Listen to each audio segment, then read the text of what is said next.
The chamber was cold. Not in temperature, but in the way that powerful rooms always felt cold. Like warmth had never been welcome there, and never would be. Ambassador Choi Hai-jin stood at the center of the Galactic Council's main floor. She was a small woman by any standard, short dark hair, a pressed black uniform with Earth's flag stitched on the left shoulder. She held a datapad in one hand and kept her chin level, though every instinct told her to look down.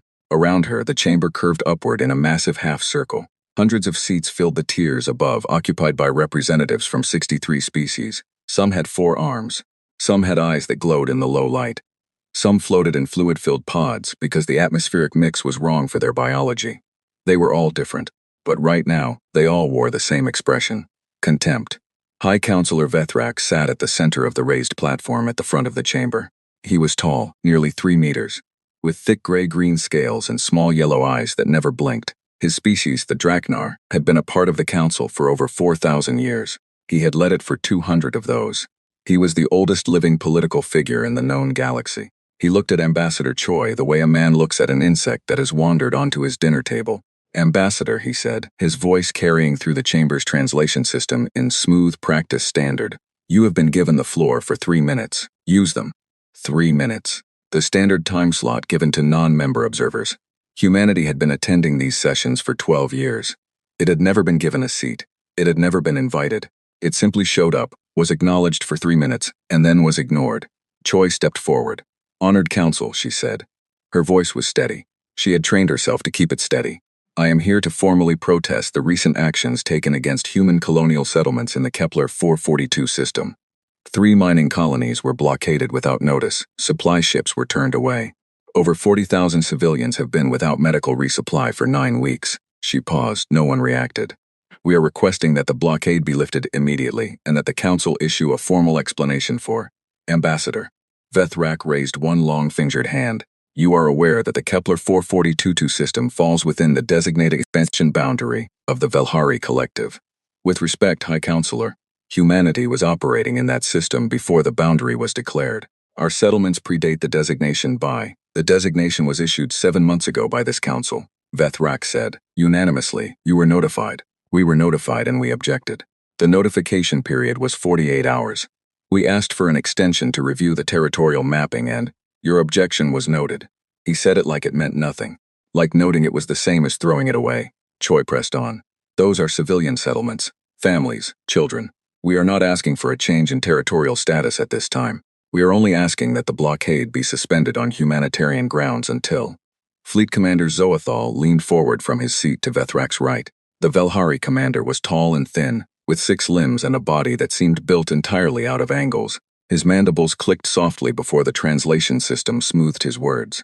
"The blockade was issued to enforce council law. Human settlements in that region are in violation of territorial law. The appropriate response is not for the council to suspend enforcement. The appropriate response is for humanity to withdraw its settlements." The chamber murmured in agreement. Choi felt her jaw tighten. 40,000 civilians cannot simply be. They can be relocated, Zoethal said, like it was the simplest thing in the world. "Your species has ships. Relocate them." "In 9 weeks? Without supplies? Some of those people are." "Ambassador." Vethrak's voice dropped slightly, which somehow made it more intimidating. "Your 3 minutes are nearly elapsed. I suggest you use the remaining time to acknowledge the Council's final directive." Choi blinked. "Final directive?" Vethrak reached forward and touched a panel on his desk. A document appeared on the main display behind him, large enough for the whole chamber to see. "This directive was approved by the Council this morning, before this session began. It outlines humanity's required compliance schedule. You have 60 days to begin withdrawing all settlements from 17 designated systems. In those same 60 days, you are required to submit your military force inventory for review. The Council will determine what level of defensive capability is appropriate for a species of your classification." The chamber went still, not because of shock, but because they were all waiting to see what she would do. Choi stared at the document. Her eyes moved across it quickly. 17 systems, 42 settlements, over 200,000 people, and a demand that Earth hand over its military records, that it submit to a force cap determined by the Council. Her hands did not shake. She would not allow them to. "This directive," she said quietly, "was not shared with us in advance of this session." "It did not require your advance consent," Vethrak replied. "It is a directive, not a negotiation. You are telling us to abandon 200,000 people. We are telling you to relocate non-compliant populations from territories that do not belong to your species. And if we don't comply? There was a brief pause. Zoethal answered before Vethrak could. Then the council will authorize a pacification operation to enforce compliance. He let the word sit there. Pacification. A clean word for a terrible thing. Your species has no standing military force of note. You have patrol ships. You have some armed freighters. You have a handful of outdated defense platforms around your home system. A pacification operation would be brief. Choi said nothing for a long moment. Then she looked up at Vethrak. Are you threatening a war against humanity? We are informing you of consequences, he said. 60 days, Zoethal added. Begin compliance within 60 days, or face the result. Choi looked at the document on the screen. She looked at the faces and the tears around her. Hundreds of alien species watching her, some with open curiosity, some with thinly veiled amusement. She looked at Vethrak, whose yellow eyes had not blinked once since she walked into the chamber. She clicked off her datapad. Thank you for your time, she said. Then she turned and walked out. She walked through the corridor outside the chamber, at a normal pace. Her footsteps were even. She nodded to the council's security personnel at the checkpoint. She rode the transit pod to the human diplomatic quarter of Nexus Prime Station in silence. Only when she was inside the secure communications room, a small lead-lined chamber with no external network connection, did she sit down. Her hands shook now. She let them. She had known this was coming. Not the specific directive, not the specific wording, but the shape of it. Humanity had been managed and dismissed by the Galactic Council for years. It had been denied membership on the grounds of insufficient civilizational development. It had been excluded from trade agreements that covered the systems nearest to Earth. It had been assigned an observer status that carried no votes, no rights, and no protections. It had been treated, consistently and deliberately, like it was not worth taking seriously. And now, finally, the Council had decided to make it formal. She connected to the encrypted channel. It took 4 minutes to establish, bouncing through relay points designed to look like background noise. When the face appeared on the screen, it was Admiral Kim Soo-yeon, sitting in what Choi recognized as Earth's Strategic Command Center in Seoul. The Admiral was a compact woman in her late 50s, with short gray hair and eyes that were always calm. She had commanded 3 wars and come out of all of them without losing her composure once. She looked at Choi and said nothing. She was waiting. They issued the directive, Choi said. 17 systems, 60 days, full military disclosure and a force cap. Admiral Kim did not blink. And if we don't comply, pacification. Silence. Zoethal used that word directly. Admiral Kim asked. Yes, another pause. Then did you believe him? Yes, Choi said. They are not bluffing. They think they can do it. And based on what they know about us. She stopped and said it clearly. They are right. Based on what they know about us. The Admiral looked at her for a long moment. Then the corner of her mouth moved.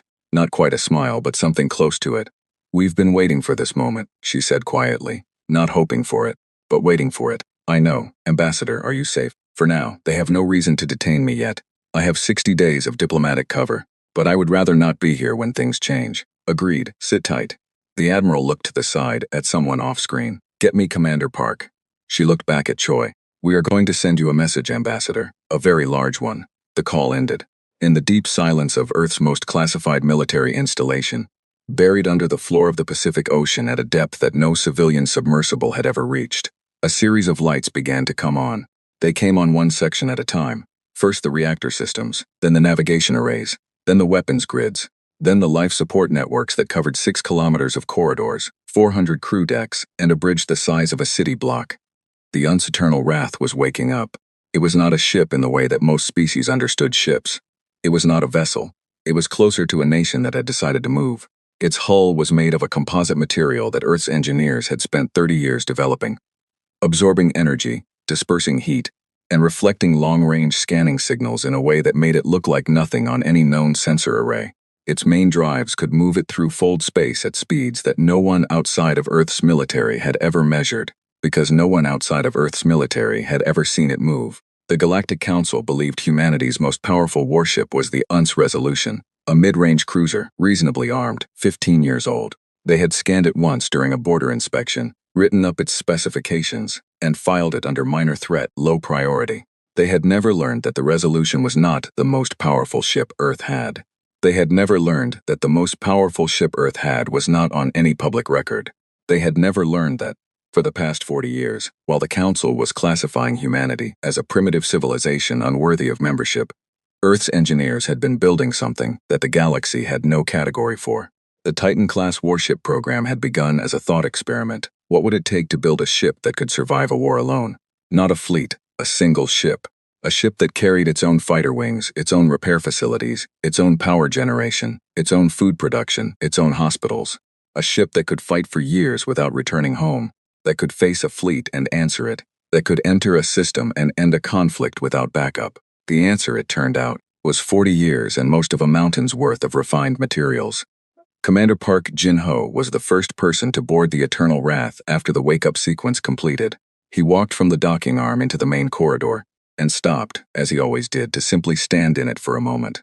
The corridor was wide enough to drive 6 vehicles abreast. The ceiling was 4 stories above him. The lights were still warming up, casting everything in a soft gold glow. He was 43 years old. He had been a naval officer since he was 22. He had served on 6 ships before being assigned to this one, and each of those 6 ships had been the finest vessel he had ever commanded, until this one. He had been captain of the Eternal Wrath for 8 years. He had taken it out twice, for tests and calibrations, never far enough from Earth to be detected. He had run simulations 10,000 times. He had trained his crew for scenarios that most military planners considered impossible. He had been waiting for the call. His communicator chimed. Admiral Kim's voice was clear. Commander Park, Admiral, we have a situation. I heard the summary on the way down, he said. 60 days, pacification threat. The directive is real. We have confirmed it through secondary channels. Ambassador Choi is secure for now. And our response? A brief pause. Then, take the Wrath out. Full deployment. Destination, Nexus Prime. Time of arrival is your discretion, but I want them to have enough time to see you coming, and not enough time to do anything about it. Park stood in the golden light of the corridor. Understood, Park. Her voice shifted slightly. They think they know us. They think they have measured what we are. They think there are no surprises left. She paused. Surprise them. He thought of the 40,000 people in the Kepler colonies. He thought of the 200,000 in the 17 systems. He thought of Ambassador Choi standing alone in that chamber while 600 aliens told her that her people were nothing. Yes, Admiral, he said. We will. He walked toward the bridge. Behind him, the lights of the Eternal Wrath came on all the way. The crew boarded in shifts over the next 6 hours. 640 men and women, each of them handpicked, each of them carrying clearance levels that did not officially exist. Pilots, engineers, weapons specialists, medical staff, navigators, intelligence analysts. They moved through the ship with the practiced ease of people who had trained here, lived here during exercise periods, and understood every corner of it. Lieutenant Lee Changmin took his station at the navigation console on the bridge and ran the fold space calculations for the 3rd time. He was 29, youngest senior officer on the ship, and he had spent 4 years memorizing every star chart within 300 light-years of Earth. Course is locked, he said to no one in particular. Then he looked up and found Commander Park standing behind him, reviewing the same calculations on a separate screen. Sir, estimated travel time to Nexus Prime at standard fold speed is 14 hours. We will not use standard fold speed, Park said. Lee blinked. Sir, use the 2nd drive configuration, the one from the Phase 3 tests. Lee looked at his console. The Phase 3 drive configuration had never been used outside of controlled tests. It pushed the fold space engines past the theoretical safe threshold by routing power through the secondary reactor array in a way that most engineers described as terrifying. It was also approximately 3 times faster than standard fold speed. Course adjusted, Lee said quietly. Estimated travel time, 4 hours and 40 minutes. Park nodded. Good. Let us not give them time to prepare a welcome. Weapons Chief Oh Dae-jung looked up from his station across the bridge. He was a broad man with a shaved head and a long career in Earth's Naval Artillery Division. Weapons systems are at 60% charge, he said. Full charge in 3 hours. Have them at full charge before we drop out of fold space, Park said. I want every system live the moment they can see us. Yes, sir. Park walked to the center of the bridge and sat in the command chair. He looked through the main viewport at the dark water outside, the last of Earth's ocean before they left it behind. The reactors were at full power now. He could feel the faint vibration of it through the chair, like the heartbeat of something very large and very awake. Navigation, he said. Take us out. Yes, sir, Lee said.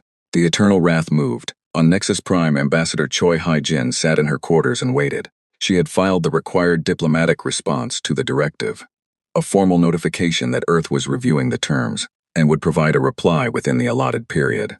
It was the kind of language that meant nothing, a placeholder, a way of buying time. But she had spoken to Admiral Kim. She knew what was coming. She opened her personal log and sat for a moment before speaking into it. Day 1 of the 60-day period, she said. The council issued its ultimatum this morning. They believe they have won. Vethrak looked satisfied when I left. Not gloating, not cruel, just satisfied the way someone looks when they have finished an unpleasant but necessary task. She paused. They have no idea. In all their planning, in all their intelligence reports about Earth, in all their careful assessment of what humanity is and what humanity is capable of, they never thought to ask what we might be hiding. She closed the log. Outside her small window, the stars of deep space burned cold and white, indifferent to everything below them. In 4 hours and 38 minutes, one of them would stop being a star. Fold space was nothing like regular space. Regular space had stars, had distance, had the slow certainty of physics working the way it was supposed to work. Fold space was different. It pressed the fabric of normal reality into a shortcut, a tunnel between 2 points that collapsed the distance between them to almost nothing. Ships that used it appeared to jump from one place to another with no time in between, at least from the outside. From the inside, it was 4 hours and 40 minutes of gray. The gray was not a color exactly. It was more like the absence of everything that made color meaningful. It pressed against the viewport like a wall of static, shifting and rolling without pattern. Some crew members found it deeply unsettling. Others had grown used to it over years of service. A few claimed they found it peaceful. Commander Park Jin-ho was in the second category. He had been in fold space hundreds of times. The gray did not bother him. What bothered him was waiting. And the gray at least moved too fast for waiting to feel like waiting. He was walking the lower deck corridors when Lieutenant Kang Yi-won found him. She was his chief intelligence officer. Young, precise, and slightly too quiet for most people's comfort. She matched his pace as she handed him a tablet. "We picked up a council patrol transmission 40 minutes ago," she said. It was routed through one of their standard deep space relay buoys along the route toward Nexus Prime. Park looked at the tablet. "They detected our exit signature? Possibly." The message was short, a sensor anomaly report, classified routine, but the timestamp puts it right after we entered fold space. She tapped the screen. "The interesting part is the second transmission, sent 20 minutes later from a different buoy. Same patrol frequency, marked urgent. The Park, stop walking. And the content? Encrypted. We have not broken their current cipher yet. We are about 6 weeks behind on their rotation." She paused. "But the header string is interesting. It uses a priority tag we have only seen twice before in intercepted communications. Both times were before a major fleet mobilization." Park looked at her. "They are moving ships. We think so. We do not know where or how many. But if they identified our exit signature as something other than a routine transit event, they did not," Park said. He handed the tablet back and started walking again. "They identified it as unusual. That is not the same as identifying it as us. The Wrath's fold space signature is not in any council database. They have never seen a ship with our engine configuration. To their systems, we probably look like a gravitational event, a star flicker, something not worth a fleet mobilization." Kang kept pace with him. "And if they send a patrol to investigate before we arrive, then a patrol will see us," Park said. "And they will have a very short time to send a message before we continue on our way." He looked at her. "Make sure long-range communications jamming is ready." "It has been ready since launch, sir." "Good." He turned down a side corridor. "Walk with me." They moved through the lower decks together, through the fighter bay access tunnels, past the secondary weapons grid, through the lower engineering section, where the drives hummed at a frequency that Park felt more in his chest than heard with his ears. He always walked the ship when he needed to think. There was something about the scale of it that steadied him, a reminder of what they were working with. "The council thinks they know us," he said as they walked. "That is the thing. They have had observers near Earth for decades. They have scanned our border systems. They have reviewed our registered military vessels. They have files on everything we have shown them." Kang nodded. "And what we have not shown them is exactly this." "Exactly." Park paused at a viewport in the hull of the lower deck. Not glass, but a transparent panel of reinforced composite, strong enough to survive a direct artillery strike at close range. Outside was the gray of fold space, shifting and pressing. The program started 42 years ago. Before I was born. Before most of my crew were born. After the first time the council turned down Earth's membership application. He was quiet for a moment. The officers who started the Titan program did not know if humanity would ever need it. They hoped we would not. But they understood something that the council never bothered to learn about humans, that when we feel threatened, we do not just react. We prepare. We prepare for the worst thing we can imagine, and then we prepare for something worse than that. Kang looked out at the gray. "Do you think the council would have acted differently if they had known about the Wrath?" "No," Park said. "I think they would have acted sooner. I think they would have come for us before we finished it. He turned from the viewport. That is why it was kept secret. Not because we wanted a weapon, but because some of the people in that program understood that sometimes the only thing that keeps you safe is letting the other side underestimate you, right up until the moment you need them to stop. He checked his watch. 2 hours until we drop out of fold space. Let us make sure everything is ready. In the main engineering bay, Chief Engineer Baek Sung-hwan was already doing what he did before every operation. He was walking his circuits. Walking his circuits meant moving from station to station through the engineering section, personally verifying each system with his own eyes rather than trusting the readout boards. He had been doing this for 30 years. He had learned early in his career that systems showed green right up until they did not, and that the things which did not show on readout boards were usually the things that killed you. The Eternal Wrath's engineering section was, by any rational measure, the largest single workspace humanity had ever put in motion. It covered 8 full decks. It employed 92 engineers and technicians. It contained 6 reactor cores, 2 primary, 4 secondary, each of which was large enough to power a small city. The drive system alone was longer than most ships. Baek walked it all. His team followed him in silence, making notes, adjusting, confirming. The Phase 3 drive configuration was holding. The reactors were balanced. The power routing through the secondary array was running hotter than optimal. It always did in the Phase 3 config, but well within tolerances. The weapons systems were drawing charge steadily from the tertiary grid. He stopped at the main reactor display and looked at the numbers. 2 hours until arrival. Full weapons charge in 90 minutes. All critical systems in the green. He allowed himself one small nod of satisfaction, then kept walking. In the medical bay on Deck 12, Dr. Song Ji-yeon was reviewing emergency protocols with her staff for the 3rd time since launch. She was not expecting casualties. No one expected casualties in a confrontation where one side held all the cards. But she had learned, in 20 years of military medicine, that the moment you stopped preparing for the unexpected was the moment the unexpected arrived. Full surgical capacity on standby, she told her team. Not because I think we will need it, because we are ready for anything. She paused. That is what we are.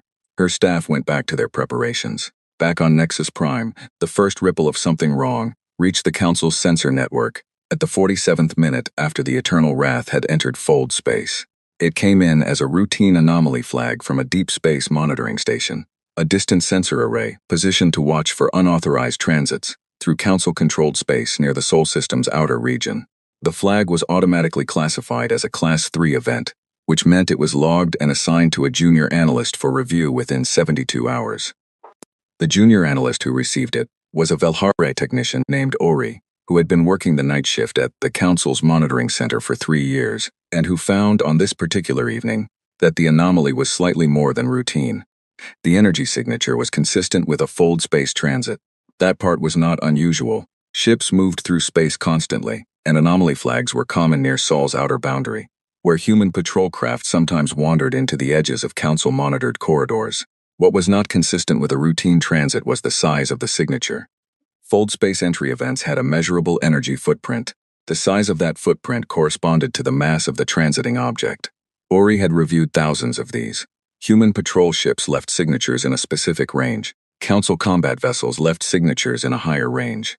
The signature in front of him now was outside both of those ranges. It was outside every range in the database. Uri ran the calculation twice, then a 3rd time. He filed an urgent report and flagged it for immediate senior review. The report sat in queue for 45 minutes before a senior analyst named Geth Val reviewed it, frowned at the numbers, and sent it up the chain with a note. Likely sensor malfunction. Recommend recalibration of Station 7 Alpha Array, monitoring for secondary confirmation. Geth Val then went to his meal break. The report reached the duty desk of Fleet Commander Zoethal's communications officer at the same time that it reached 6 other duty desks across the station's command structure, a consequence of the urgent flag that had been attached to it. Most of the receiving officers read it, noted Geth Val's analysis, and filed it as a probable sensor malfunction.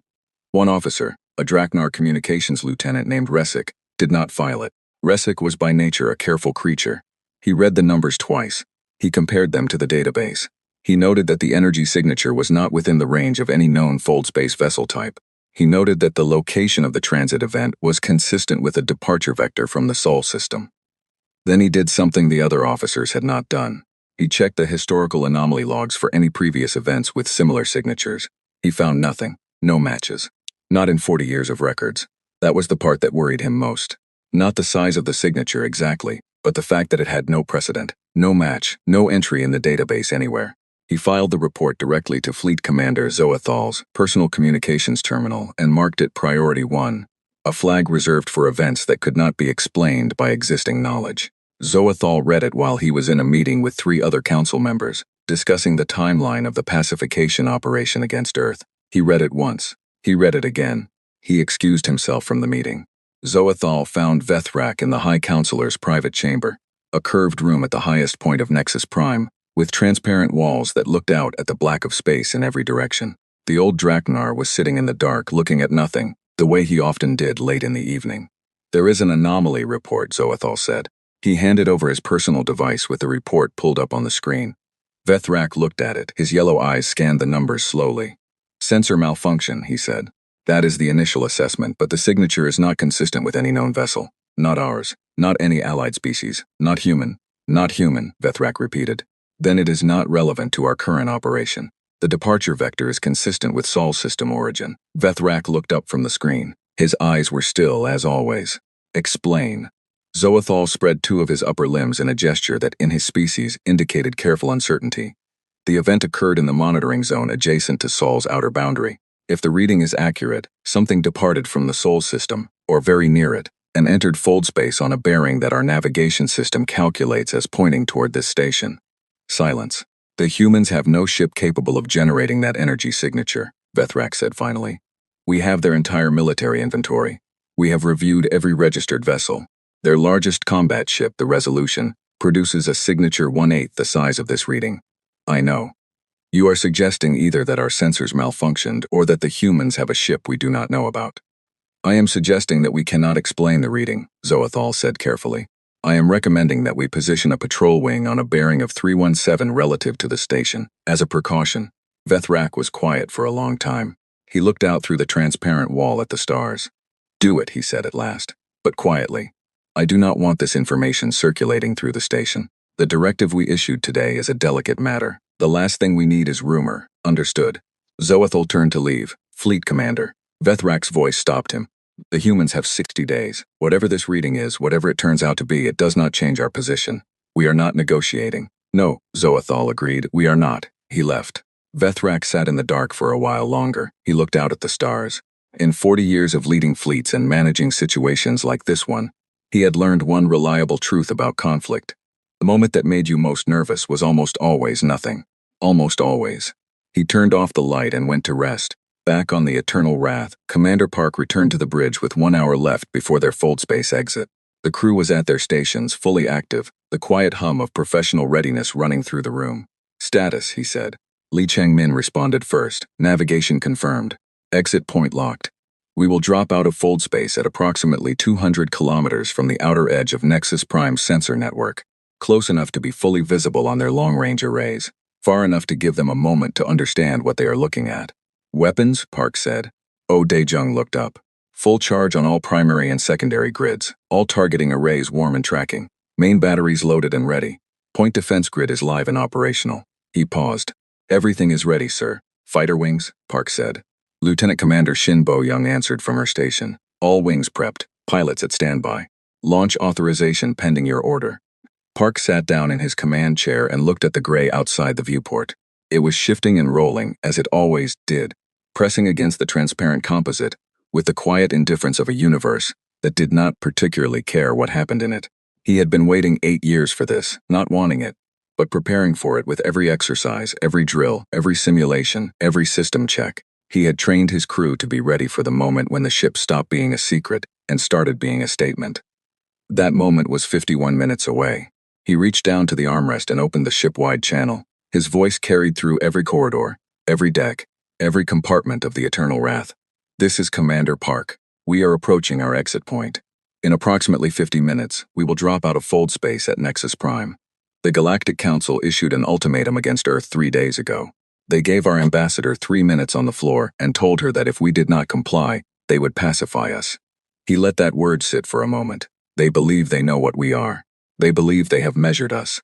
They believe there is nothing we can do that they need to take seriously." He paused. "We are going to show them who we actually are. Not to start a war. Not to conquer anything. We are going there to say no, and to say it in a way that cannot be ignored. Another pause. I am proud to serve with every person on this ship. Whatever happens in the next few hours, remember why we are here. 200,000 people who need us to get this right. He closed the channel. The gray of fold space pressed against the viewport, shifting and rolling. 49 minutes. The eternal wrath flew on through the dark. The first alarm was soft. Nexus Prime's outer sensor network stretched across 200,000 kilometers of space, in every direction from the station. It was the most sophisticated detection grid the Galactic Council had ever built. 60 years of refinement, upgraded after every major conflict, capable of detecting a fold space emergence event at extreme range and identifying the transiting vessel within seconds. The soft alarm was the network flagging an incoming fold space event at the edge of its detection radius. This happened many times each day. Ships arrived at Nexus Prime constantly. Council vessels, diplomatic transports, merchant convoys, patrol craft returning from assignment. The soft alarm was routine. What came next was not. The fold space emergence event was enormous. Not larger than expected for a big ship, larger than the system's database had a category for. The sensor network processed it, looked for a match in its registry of known vessel classes, found nothing, and did something it had almost never done in its 60 years of operation. It escalated its alarm to critical.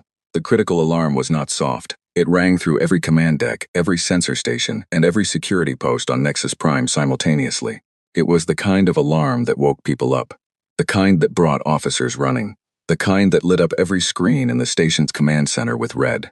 Lieutenant Resick was still at his desk. He had never left, too unsettled by the report he had filed, when the critical alarm went off. He looked at his screen and felt something he had not felt in his 6 years of service. Fear. The fold space emergence event had resolved into a solid contact. The sensor network had finished its scans and generated a preliminary object analysis. Resick stared at the numbers and read them 3 times. Length, 6.2 kilometers. Beam, 1.4 kilometers. Displacement, classified as impossible by the system, because the system's displacement scale did not go high enough to register it. Power output, off the chart. The sensor system's power reading scale maxed out at a figure that corresponded to a large battle cruiser at full combat power. Whatever was outside was producing power at a level that made the scale irrelevant. Resick sent the data to Fleet Commander Zoethal, and then sat very still. Zoethal was already awake. He had never really slept after their conversation. He was at his command terminal when the critical alarm triggered, and he was already reviewing the preliminary data when Resick's report came through. He read the numbers once. He stood up. He walked to the floor-to-ceiling viewport at the side of his chamber and looked outward. For a moment there was nothing. Then there was something. The eternal wrath had not yet come into visual range. It was still hundreds of kilometers away, closing at a steady pace, well outside weapons range for either side. But the station's external lighting array automatically activated directional spotlights when a new contact approached, and the nearest spotlight caught a reflection in the dark. The reflection was wrong. It was too large. It extended too far in both directions. It did not move like a ship moved. It moved like a landmass moved, like something geological rather than mechanical, slow, and absolutely certain of itself. Zoethal stared at it for a long time. Then he walked to the communications terminal and opened a channel to Vethrak. "High Counselor," he said, "I need you on the command deck." Immediately. Vethrak arrived on the command deck 4 minutes later. He was wearing the formal robes of his office, which meant he had taken the time to dress properly rather than rushing. A deliberate choice, an assertion of composure, a refusal to show alarm. But when he walked to the main viewport and saw what the external cameras had resolved into a clear image, he stopped. He stood very still for a very long time. Around him, the command deck was operating at a controlled version of chaos. Officers at their stations, screens displaying data, voices reporting in short, efficient bursts. But the voices were quieter than they should have been. Every crew member who looked at the main display for more than a moment went quiet. The eternal wrath was visible on the main screen now. The long-range cameras had locked onto it and rendered it in full detail. It was the largest artificial object most of the people in that room had ever seen. 6.2 kilometers from nose to stern, nearly 1.5 kilometers wide at its broadest point. Its hull was the dark non-color of space, which meant that it seemed to absorb the starlight around it rather than reflect it, except where the station's spotlights caught its surface and lit up the geometric complexity of its design. Weapons emplacements the size of office buildings, sensor arrays that swept its upper hull like a forest, fighter bay openings, dozens of them, arrayed along its flanks like the pores of some massive organism, and it was moving toward them, not at attack speed, not at the frantic pace of an incoming strike. It was moving at a deliberate, unhurried rate that somehow communicated more menace than a charge would have. It had arrived. It was coming in. It was not in a hurry. It did not need to be. Weapons status, Zoethal said, his voice controlled. All defensive systems online, his communications officer replied. Offensive batteries at standby charge. A pause. Sir, our targeting systems are having difficulty achieving a full lock. The vessel's hull appears to be diffusing our targeting beams. We are getting partial solutions, but nothing stable enough for accurate fire. Zoethal noted this with a stillness that was almost preternatural. The patrol wing. Where is it? 300 kilometers off the station's port side, sir. Bearing 317, as ordered. 8 vessels. Another pause. Commander, they are requesting instructions. Zoethal looked at the main screen. He looked at the vast, dark shape filling it and thought, with a clarity that surprised him, that 8 patrol ships was not a number that would change anything about this situation. Tell them to hold position, he said. Do not engage. He looked at Vethrak. The High Counselor had not moved or spoken since walking in. He was still looking at the screen. His yellow eyes had not blinked once. What is it? Vethrak said at last, very quietly. I do not know, Zoethal said, which was the most honest answer he had ever given. Ambassador Choi Hai-jin was asleep when the alarm went off. She came awake fast. Military service had given her that, the ability to go from sleep to full alert in seconds. She was at her communications terminal before the alarm's second cycle. The screen showed the external camera feed from the diplomatic quarters viewport, which looked out over the station's port side. She saw it. She sat down. Her hands were perfectly still. Then slowly she smiled. It was not a triumphant smile. It was the smile of someone who has been very afraid for a very long time, in a place far from home, doing a difficult job, and who has just seen something that tells her she is not alone anymore. She watched the eternal wrath move through the dark toward the station. She watched its scale resolve into something that stopped making sense as a ship and started making sense as a fact. A statement. An answer to something that had been asked in a council chamber 3 days ago, with 600 alien representatives watching and a 3-minute speaking slot, and the word pacification hanging in the air like smoke. A communications request appeared on her screen. She recognized the identifier, Commander Park. She accepted the connection. His face appeared on the screen. He was sitting in the command chair of the Eternal Wrath's bridge, and behind him, through the viewport of the ship, she could see Nexus Prime growing larger. Ambassador, he said. Commander, her voice was very steady. I see you made it. We made good time. He looked at her with the calm of someone who had been preparing for a very specific moment for a very long time and had finally arrived at it. How are you, Ambassador? Better, she said, much better. Good. He folded his hands on the armrest of his chair. I am going to open a channel to the Council in approximately 15 minutes. I would like you to be present for that. I will be there. They may try to restrict your movement on the station. Security lockdown protocol. I know their protocols, she said. I have been here 12 years. I know every corridor in this station. I know you do. There was something in his tone, not quite warmth, not quite humor, but something close to both. 15 minutes, Ambassador. He cut the connection. Choi stood up, straightened her uniform, checked the Earth flag on her shoulder, and walked to the door of her quarters.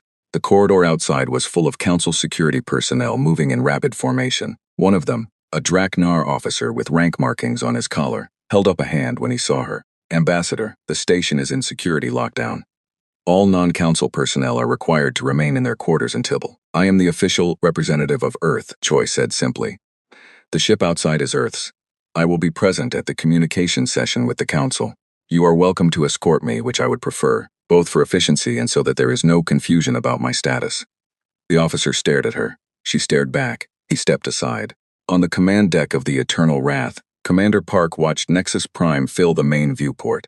The station was large, a structure built over 300 years by the most powerful political alliance in the known galaxy. It was an engineering achievement by any standard. The Eternal Wrath was larger. Fighter wings, he said. Lieutenant Commander Shin Bo-young responded from her station. All wings prepped and ready in bay. Awaiting launch authorization. Keep them ready. Do not launch unless I give the order. Yes, sir. Weapons, he said. Oh, Dae-jung looked up. Full charge. All grids live. Targeting solutions being continuously updated. He paused. Sir, the station has about 64 surface-mounted weapons emplacements, plus whatever is on the 8 patrol ships off their port side. They have a partial targeting lock on us. I would estimate 30% accuracy at this range. And we have? Full targeting solution on the station. 98% lock. The patrol ships, 96% on all 8. Park nodded slowly. Do not fire unless fired upon. Clear, sir. Communications, Park said. He looked at Lieutenant Zhang Nayan, his communications officer. Open a channel to Nexus Prime, all frequencies. Broadcast on the Council's official diplomatic band. Zhang's hands moved across her console. Channel open, sir. Park looked forward at the viewport, at the station, at the shape of the galaxy's most powerful political institution sitting there in the dark, watching him approach. With its weapons partially aimed and its sensors working, and 600 years of unchallenged authority pressing against what was happening right now. This is Commander Park Jin-ho of the United Nations spaceship Eternal Wrath, he said, his voice quiet and even. I am requesting an immediate session with the Galactic Council. Please have High Counselor Vethrak and all senior council members present. He paused for one moment. This conversation is going to be important. The channel crackled. Then a voice came through, stiff, formal, trying very hard to sound unaffected. It was Zoethal. Commander, you are operating an unregistered vessel in restricted council space. Please identify your vessel class and state your authorization. Park considered the question. I think, he said, that we should speak face-to-face, or as close to face-to-face as current technology allows. Please assemble the council. We will be at holding position in approximately 12 minutes. He reached over and closed the outgoing channel. He left the incoming one open so the council could hear the quiet, steady sound of the Eternal Wrath's bridge, the calm breathing of a crew at their stations, the soft hum of systems running at full capacity, the deep vibration of engines that had no equal in the known galaxy. He looked at Li Changmin. Take us in, holding position at 4 kilometers. Yes, sir, Li said. The Eternal Wrath moved forward, and Nexus Prime grew larger ahead of them, and the stars behind the station looked suddenly very small. In the council chamber, the alarms were still sounding. Representatives were filing into their seats from emergency summons, many of them still adjusting their clothing, still processing what the external cameras were showing on every screen in the station. The chamber filled quickly. No one spoke loudly. They looked at the main display, at the shape of the Eternal Wrath, now close enough for the cameras to resolve individual details on its hull. And they were very quiet. High Counselor Vethrak took his place at the center of the platform. He stood rather than sat. He looked out at the chamber, at the hundreds of representatives watching him, at the screen behind him showing the ship that humanity had brought to his door. He thought about the directive. He thought about the 60 days. He thought about the word pacification and how clean and simple it had sounded 3 days ago, when he had believed he understood exactly what humanity was. He sat down. He kept his face composed. He was the High Counselor of the Galactic Council and he had faced difficult situations before, but he had never faced anything quite like this. Ambassador Choi Haijin walked into the chamber and took her place at the center of the floor. No 3-minute speaking slot this time. No one tried to stop her or redirect her to the observer section. The security officer who had escorted her from her quarters stood near the back of the chamber and did not interfere. She stood at the center of the floor and looked up at Vethrak. He looked back at her. Neither of them spoke for a moment. Then, the main communication screen at the front of the chamber activated, and Commander Park's face appeared, and whatever had been in the room before, whatever balance of power, whatever assumption of authority, whatever certainty about how things were, and who mattered and what was possible, shifted in a way that everyone in that chamber felt, all at once, without anyone saying a word. The Galactic Council was about to learn something new about humanity.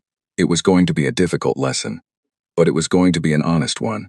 The Council's main chamber had never looked quite like this before. It had hosted summits that ended wars. It had processed membership applications from 37 species. It had voted on measures that rerouted the economies of entire star systems. It had been the site of declarations of war, treaties of peace, and sentences of pacification against civilizations that refused to comply with its authority. It had never been assembled at this hour, under these circumstances, for this reason. Vethrak sat at the center of the raised platform. His face was composed, his posture was correct. He had been composing and correcting himself since the moment he saw the Eternal Wrath on the external camera feed, and he intended to continue doing so regardless of what happened next. Around him, the tiered seats were filled. Word had spread through the station quickly, the critical alarm, the external cameras, the image that was on every personal screen and public display within 5 minutes of arrival. The representatives of 63 species sat in their seats, and most of them were very quiet, and most of them were looking at the large main display at the front of the chamber, which showed the external camera feed.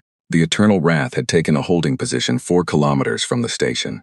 It had not attempted to dock. It was far too large for any of Nexus Prime's docking structures. It simply hung there in the dark, larger than anything the Council's engineers had put into space, and it waited. Ambassador Choi Haijin stood at the center of the main floor. The same place she had stood 3 days ago when Vethrak gave her 3 minutes and told her about the directive. She was standing in the same spot, in the same uniform, with the same Earth flag on her shoulder. She looked different, though. Not in appearance. But something in the way she stood had changed. The careful, deliberate steadiness of 3 days ago had been replaced with something simpler. She was just standing there, without effort, because she did not need effort anymore. The main communication screen activated. Commander Park's face appeared. He was on the bridge of the Eternal Wrath, his command chair slightly off-center of the frame, the viewport behind him showing the distant shape of Nexus Prime from the outside. He looked exactly as calm as Vethrak was trying to look, with the difference that Park's calm was real. The chamber went completely silent. "High Counselor Vethrak," Park said. His voice came through the translation system in smooth, even tones. "Thank you for assembling on short notice. I will try to be efficient with your time." Vethrak looked at him for a long moment. "Commander Park." His voice was careful. "Your vessel has arrived in Council space without authorization. This is a violation of Council law. I require you to state your purpose and your authority." "My purpose is to deliver a message from Earth," Park said. "My authority is the same as any commanding officer sent to represent their government in a diplomatic matter." He paused. "Regarding authorization, I am going to respectfully suggest that we table that question for the time being and focus on the more immediate matter, which is the directive your council issued 3 days ago." Park's voice remained level. "The one that gives humanity 60 days to abandon 200,000 civilians and submit our military records for your review. Under threat of, I believe the word used was pacification." The chamber was so quiet that the ventilation system was audible. "That directive stands," Vethrak said. Park nodded slowly, as if this was the answer he had expected. "Then I have a counter-proposal. I would like the Council to rescind the directive. I would like the blockade on the Kepler 442 system lifted within 48 hours. I would like every human civilian currently held in Council-monitored detention released.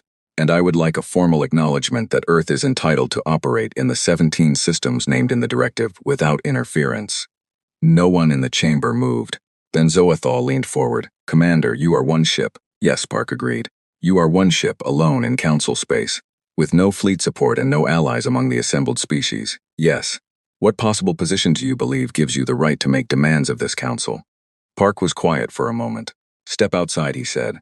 Zoethal blinked, a rapid multipart blink that in his species indicated confusion. "I mean," Park said with the first trace of something that might have been dry humor, "look at the cameras. Look at what is parked 4 kilometers from your station." He let that sit for a second. "You asked what position I am negotiating from. The answer is the bridge of the Eternal Wrath, which is a Titan-class warship, and there is no ship in the Council fleet that can say the same." "You think one vessel," Zoethal began. "I think," Park said quietly, "that you should have your sensor officers show you the targeting solution my weapons grid currently has on Nexus Prime, and on your 8 patrol ships." He paused. "And then perhaps we should have a different kind of conversation." Another silence. Longer this time. Vethrak turned slightly to the side, where an aide stepped forward with a tablet. The aide spoke quietly, but the expression on Vethrak's face when he looked at the tablet was visible to the entire chamber. For the first time in the memory of most of the people in the room, the High Counselor looked uncertain. The sensor data was showing a 98% targeting solution on the station. It was showing that the Eternal Wrath had full weapons lock on every weapons emplacement on Nexus Prime's hull, on all 8 patrol ships, and on the 6 Council heavy cruisers that had been scrambled after the critical alarm triggered, and were now approaching from the far side of the station at attack speed. It was also showing something that no one in the Council's command structure had expected. The Eternal Wrath had already acquired targeting solutions on those 6 cruisers as well, even though they had been traveling under stealth configuration and had not appeared on normal scans. Park watched Vethrak read the tablet. "The 6 heavy cruisers coming in on the far side," Park said. "We see them. Our targeting systems have had lock on them since they dropped out of the station's shadow 11 minutes ago." He glanced briefly to the side of his screen. "I want to be very clear that I am not here to fight. My preference is to have this conversation calmly and reach an agreement that works for both parties. That is my preference." He looked back at the camera. "But if the Council chooses to test what the Eternal Wrath can do, I will not stop you. And I want you to understand what the result of that test will look like before you choose." Zoethal straightened in his seat. His mandibles clicked once. "Fleet Commander Dreakos," he said, speaking to the commander of the incoming cruisers, whose channel was running parallel to the diplomatic line. "Attack pattern, Zoethal." Vethrak's voice was quiet. Zoethal stopped. Vethrak looked at the main screen. He looked at Park. He looked at the camera feed, showing the Eternal Wrath hanging 4 kilometers away, its hull absorbing the light.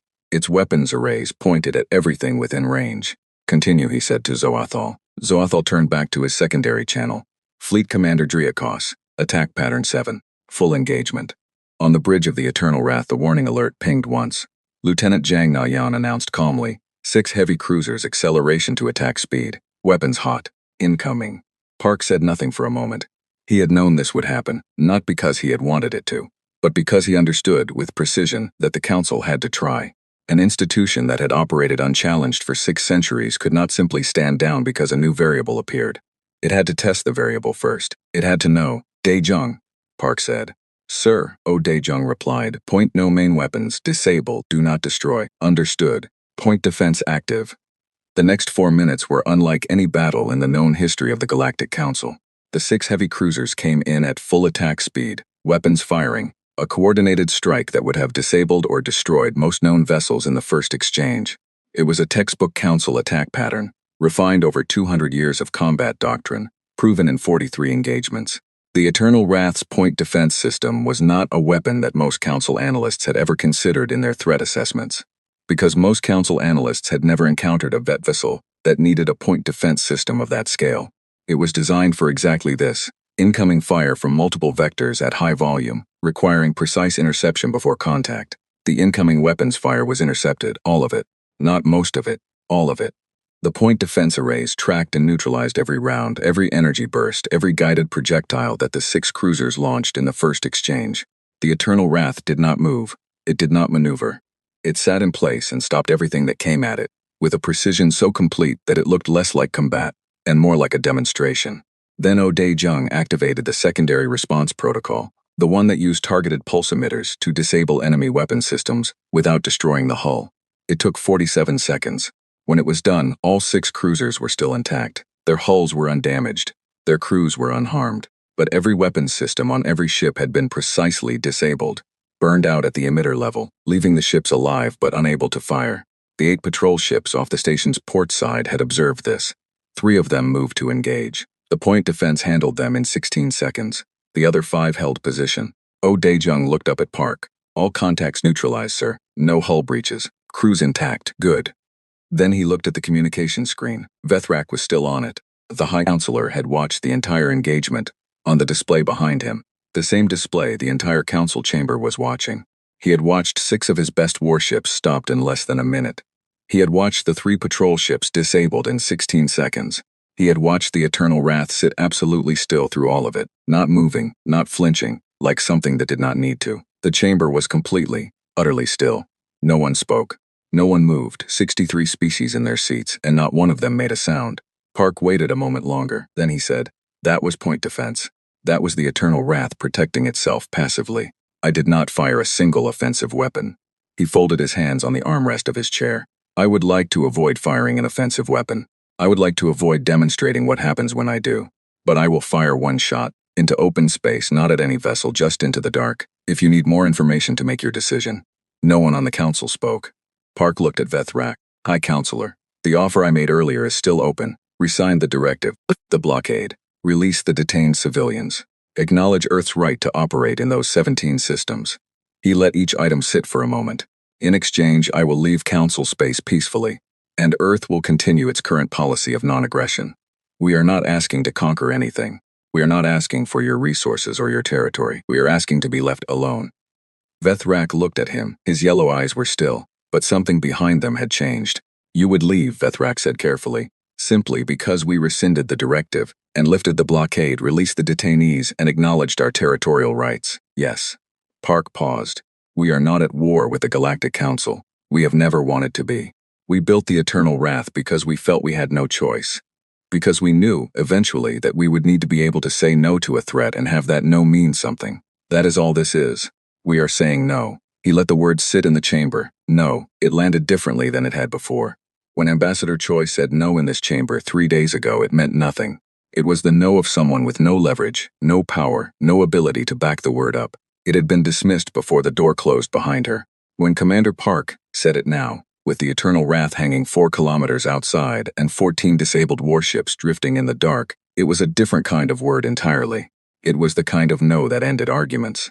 Ambassador Choi Jin stood at the center of the chamber floor and listened to the silence that followed. She had spent 12 years in this room. She had heard this council issue judgments, dismiss petitions, and hand down decisions that affected billions of lives without once asking if the affected parties agreed. She had watched humanity be reduced to 3 minutes, and an observer seat, and a classification that said nothing about what her species actually was. She looked up at Vethrak. He was looking at her, not at the screen. She met his gaze and held it. She did not speak. She had already said everything she needed to say 3 days ago. The rest of the conversation was between him and the man on the screen. Between him and the 6.2-kilometer argument parked 4 kilometers away. Zoethal spoke. His voice was controlled, but it was the control of a man who is holding something difficult. You ask us to reverse a unanimous council decision. You ask us to lift an enforcement action. You ask us to release detainees. You ask us to acknowledge territorial rights that we have already formally contested. He paused. You are asking us to undo everything we have decided. Yes, Park said, based on the threat represented by one ship. Based on the reality represented by one ship, Park said. I am not threatening you, Fleet Commander. I am informing you. There is a difference. Zoethal was quiet. Vethrak said nothing for a long time. He looked at the disabled ships on the display. He looked at the camera feed. He looked at the numbers his sensor officers were reading to him quietly. The power output still climbing. The targeting solutions still locked. The weapon systems of the Eternal Wrath still live and ready, and waiting for an order that Park had not yet given. He thought about what Resic's report had said. Unknown vessel class. No match in 40 years of records. No match anywhere. He thought about the 42 years of history he did not know about. The preparation he had not detected. The ship that had been built in secret while the Council filed humanity under minor threat, low priority, and went on with the business of running a galaxy. He thought about Ambassador Choi, standing in the center of the floor 3 days ago, and the way he had looked at her when he told her she had 3 minutes.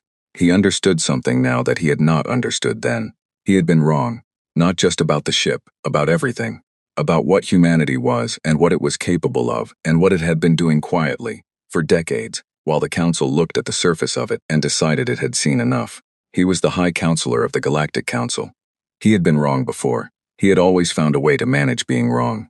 He would manage it this time too. But first he had to say something he had not said in a very long time. We will need an hour, he said. Park on the screen nodded once. We will be here. The channel went to standby. The chamber erupted. Not in shouts, not in chaos, but in the urgent overlapping voices of 63 species all trying to process what they had just witnessed. Representatives turned to each other. ADs rushed to counselors with tablets.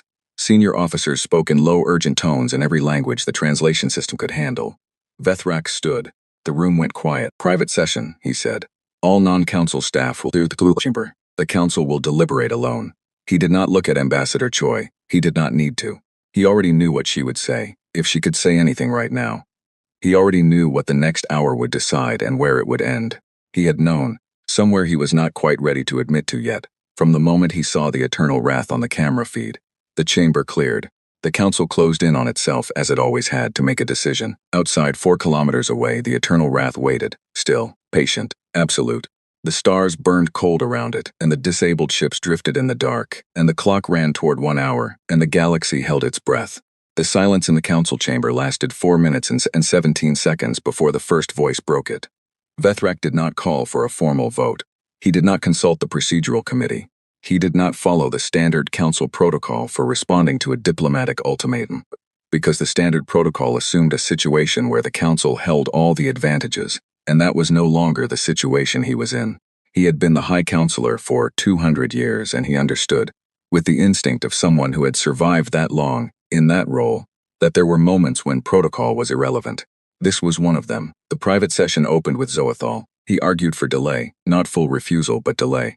He wanted time to move a larger fleet into position, to contact allied species who might contribute warships, to explore every option before agreeing to anything. He was a military commander, and his instinct was that more force was always an answer. He made his case calmly and with the discipline of a soldier who had seen wars and understood what they cost. Counselor Breva heard him out.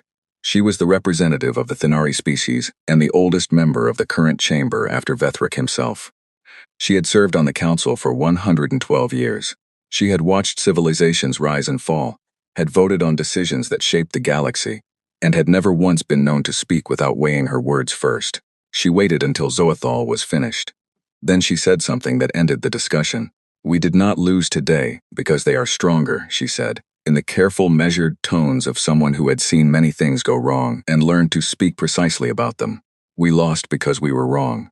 We classified this species too early. We built our entire understanding of humanity on the assumption that what we could see was all there was.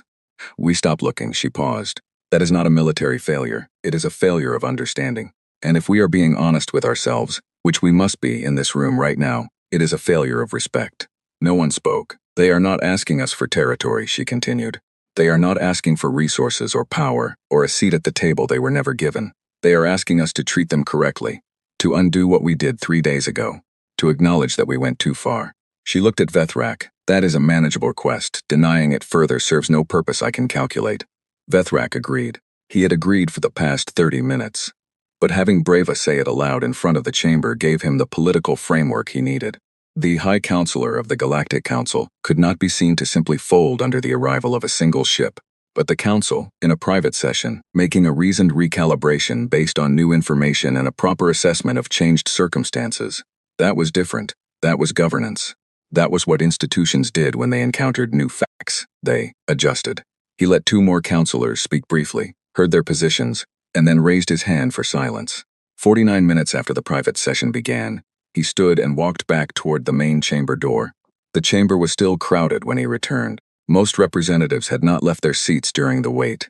They had sat in near silence, talking quietly among themselves in small groups, watching the external camera feed on the main display, watching the Eternal Wrath hold its position outside. It had not moved, not a kilometer, not a meter. It was exactly where it had been when the private session began. 4 kilometers out, still, patient. Its weapons arrays still lived. Its targeting solution still locked on everything within range.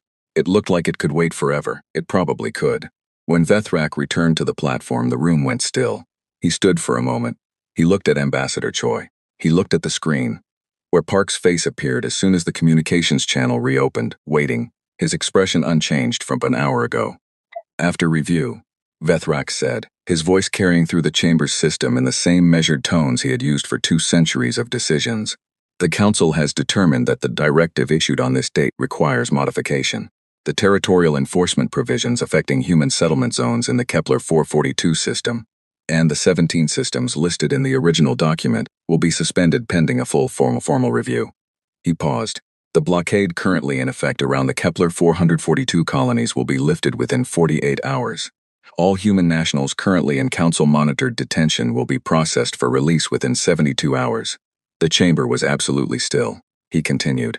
"Additionally, the Council acknowledges that the current classification of Earth and its territories as Tier 3 observer status is subject to review. A formal reclassification process will be initiated within 90 days, with full Tier 1 standing as the working proposal under consideration. Tier 1 standing. Full membership, full rights, full recognition. The thing humanity had been denied for 12 years. The thing that the Council had told Ambassador Choi, in session after session, year after year, was not available to a species of Earth's classification." Choi stood very still. She did not let her face show everything she felt in that moment. There was too much of it, and this was not the moment for it. This was the moment for steady composure and clear eyes. And the knowledge that the job was not quite finished yet. "The Council further notes," Vethrak said, and here his voice shifted slightly. Not softer, but more precise, like someone choosing each word with great care, that the events of this session will be classified as a diplomatic resolution and will not be characterized in official records as a military confrontation of any kind. He looked at the screen. "At Park, Commander, the Council accepts your terms. We ask that you withdraw your vessel from Council space within 24 hours, and that future contact between Earth's government and the Council proceed through established diplomatic channels." Park looked at him. The bridge of the Eternal Wrath was quiet behind him. Li Changmin at navigation, O'Day Jung at weapons, Shin Bo-young at air wing control, Zhang Na-yeon at communications, Kang Yi-wan standing near the back of the bridge, arms crossed watching. All of them listening. "Agreed," Park said. "On behalf of Earth, we accept the Council's terms." He paused. "And we accept the characterization as a diplomatic resolution." Something moved in his expression, not a smile, but the precursor to one, quiet and genuine. That is all it ever needed to be. He glanced to the side. Ambassador Choi, do you need anything else from this session before we close? Choi looked at Vethrak. She looked at the chamber around her. The tiers of seats, the representatives of 63 species. All of them watching her now with very different expressions than they had worn 3 days ago. One thing, she said. Vethrak looked at her. Ambassador. I would like the formal acknowledgement on record, she said. Not the military terms, those will be documented in the enforcement log. The other one, the Tier 1 standing recognition. She was not loud, she was not harsh. I would like it read into the official session record right now, in this chamber, so that it is documented in the Council's permanent archive and cannot be revised or quietly removed at a later date. She paused. That is all I am asking for, one sentence. On record. Another silence. Vethrak looked at her for a long moment. 200 years old. The head of an institution that had denied this specific thing to humanity for 12 consecutive years. The leader of a council that had 3 days ago told this woman that her people had 60 days to comply or face destruction. He looked at her. And she looked back at him, and she did not look away, and she did not soften her expression, and she did not add anything more than what she had already said. Let the record show, he said, that the Galactic Council formally acknowledges that Earth and its associated territories are recognized as a Tier 1 civilizational entity, with all rights and standing accorded thereto, effective from the current session date. The chamber was silent. Then, from somewhere in the upper tiers, from the section reserved for a small species called the Venu, who communicated partly through sound and partly through resonance, there came a sound. It was what passed in their language for recognition, for witnessing something that mattered. It was not exactly applause, but it was something like it. Others followed. Not all, not even most, but enough. The sound moved through the chamber like a small wave, unexpected and real. Choi stood at the center of the floor and let it wash over her. She had been in this chamber many times. She had stood in this exact spot many times. She had done it for 12 years, session after session, with 3 minutes and no rights and the quiet weight of a civilization counting on her to hold the line. She looked at the screen. Park was watching her. She looked at him and gave a very small nod. He returned it. The session closed. The Eternal Wrath began its withdrawal 20 minutes later. Park stood at the main viewport of the bridge as Nexus Prime grew smaller behind them. He watched it diminish, first to the size of a building, then to the size of a house, then to a cluster of lights in the dark. He watched it until it was too small to distinguish from the stars around it. He was thinking about the 40,000 people in the Kepler colonies who had been waiting 9 weeks for medical resupply. He was thinking about the 200,000 people in the 17 systems who would receive word, in the next few hours, that the directive against them had been suspended. He was thinking about 12 years of Ambassador Choi standing in that chamber with 3 minutes and no rights, carrying something very heavy for a very long time without putting it down. He was thinking about the 42 years of the Titan program, the engineers who started it before he was born, the officers who kept it secret through multiple administrations, the workers who built the Eternal Wrath in shifts in the deep ocean, over decades, doing it because they understood that someday it would matter. It mattered today. Navigation, he said. Set course for Earth, standard fold speed. Yes, sir, Lee said. Park went to his chair and sat down. Channel to Admiral Kim is open, sir, Jang said. Kim Soo-yeon appeared on the screen. She looked at him. Commander Admiral, mission complete. All objectives achieved. No casualties. Council has agreed to all terms. He paused. Ambassador Choi as well. She will follow on a diplomatic transport within 48 hours. Kim was quiet for a moment. Her expression did not change. It rarely did. But her eyes were different, the eyes of someone who has been carrying something heavy for a very long time and has just felt some of the weight lift. Well done, Park, she said. Come home, he nodded. Yes, Admiral, on our way. The news traveled faster than the Eternal Wrath did. By the time the ship dropped into fold space for the journey back to Earth, the communications networks that connected the known galaxy were already carrying fragmented reports of what had happened at Nexus Prime. The reports were incomplete at first. Restricted, filtered, the Council attempting to manage the narrative. But the reality of a 6.2-kilometer ship and 14 disabled warships was not something that stayed quiet for long. The Council's own member species began asking questions.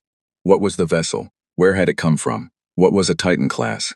What did it mean that Earth had been reclassified as Tier 1? Other questions followed, quieter ones.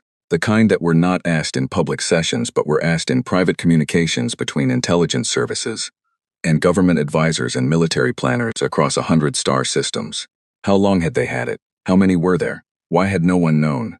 The honest answer to the last question was the one that bothered the analysts most. Because they had stopped looking. Because humanity had been classified, assessed, and filed away. Because the quiet, steady, persistent work of 42 years had been done in the dark and under the water, and in the spaces that confident assumptions leave behind. The galaxy had not known humanity at all. It had known a version of humanity, the version it had decided to see, filtered through the assumption that the species was minor and manageable, and not worth serious attention. It was beginning to know the real thing now. That changed the calculations for every species in the known galaxy. Alliances were reconsidered. Threat assessments were revised. Intelligence agencies filed new reports with the same note at the top of each one. We do not know what else they have. The eternal wrath was visible and documented. What was not visible, not documented, not registered anywhere? That was the part that kept people awake. When the eternal wrath came out of fold space at the edge of the Sol system, it was early morning on the Korean peninsula. Admiral Kim was at her desk in the Strategic Command Center in Seoul when the confirmation ping appeared on her screen. Home system entry confirmed, all systems nominal, crew status green. She picked up her personal comm and called the president. "It is done," she said. "The wrath is home." A pause on the line. "And the ambassador?" "Safe on her way. 48 hours. Another pause. "Tier 1 standing." "Yes," Kim said, "the longest pause yet." After 12 years. After 12 years, she agreed. And 42 more before that, if you count the work that made today possible.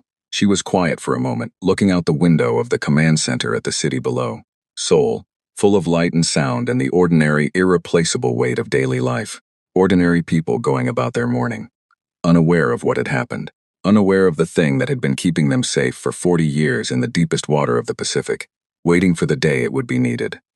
"They know who we are now," she said. "Yes, that changes things. Yes, it does." She ended the call. She sat for a moment in the quiet of the command center. Then she reached for her coffee, which had gone cold, and drank it anyway. Commander Park Jin-ho brought the Eternal Wrath into its deep ocean berth 3 hours later. The crew disembarked in the same orderly shifts they had boarded in. They were quiet, not subdued, but the kind of quiet that comes after something that mattered. They moved through the corridors of the facility and into the briefing rooms with the calm of people who had done their job and understood what it meant. Park was the last to leave the ship.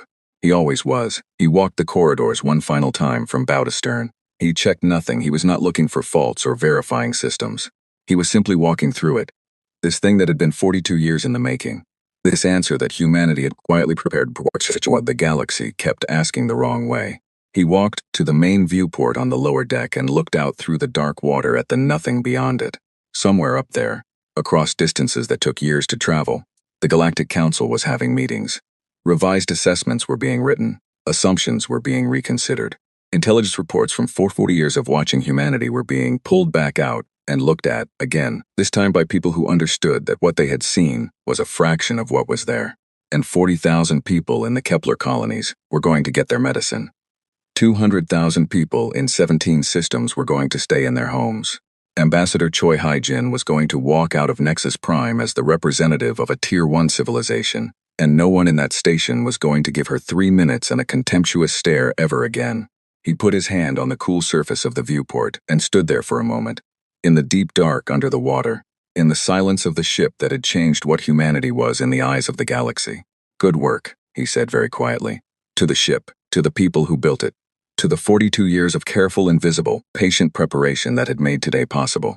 Then he turned and walked out into the light. Far away in the corridors of Nexus Prime, Ambassador Choi Hae-jin was packing her quarters for the last time. She moved slowly, carefully, the way she always did. Nothing rushed, nothing careless. She folded her spare uniforms. She packed her personal logs. She picked up the small framed photograph from her desk. Her family, taken years ago, before her first posting, and wrapped it carefully and placed it at the top of the bag. She looked around the room one last time. 12 years. 12 years of 3-minute speaking slots and no votes and the word observer attached to everything she did. 12 years of being managed and dismissed and told that her species was not ready, not significant enough, not worth full consideration. 12 years of standing in that chamber alone and doing it anyway. She picked up her bag and walked to the door. The corridor outside was quiet. The security personnel had cleared out. The station was going about its normal business. Ships talking, meetings running, the endless machinery of galactic politics turning as it always had. But something in the texture of it was different. The officers she passed in the corridor looked at her flag and then looked away, not with contempt, with something closer to caution, with the look of people who had revised their thinking and were still adjusting to the new version. She walked through Nexus Prime with her head level, and her steps even, and the Earth flag bright on her shoulder. At the docking terminal, a transport was waiting to take her home. She boarded without looking back. Outside the station, in the deep black of space, the stars burned exactly as they always had, cold and white and old beyond any measure that human language had a word for. But the dark between them was different now. Humanity had spoken, the galaxy had listened, and nothing from this day forward would ever be the same.